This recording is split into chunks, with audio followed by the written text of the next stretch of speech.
बुजुर्ग लोग आते ठीक हैं जो मकान बनाओ तो या वत कोई तिजारत होवे तुहाडे कोल पैसे दा ढिग होवे या वत कि ज़मीन दी टुकड़ी वेच के वला बनाओ। ये मौजूदा महंगाई दे तूफान दे विच ना जहीं बना सकदो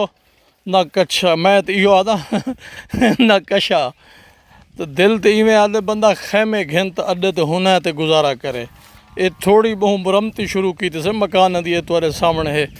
काम मुकण च नहीं आंदा पिया मुकण च आवे बेली रोज़ बरोज़ वधदा वेंदे निक्का निक्का कम तो त्रुट मुई रन वाला कम है सही सादा ये छोटा छोटा कम तो थे पूरे इवें निसाए खड़े हैं। ये समझो जो नक तो नहीं थी गए हैं हुण अद्धी पेंशन जरी इतें उलड़ीज गई है। खैर लाल सिपाही दी क्या पेंशन होंदी है बस क्या करूँ जो एडो वाछड़ जल्ले अंधे है ना सही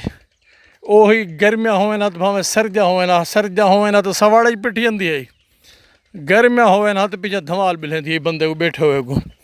वो ज़रूरी है बढ़ावण ज़रूरी है मजबूरी है बढ़ावण हन ब्या कोई हाल ही कोई कह हाथ वाला ये भी दिसदी खड़ी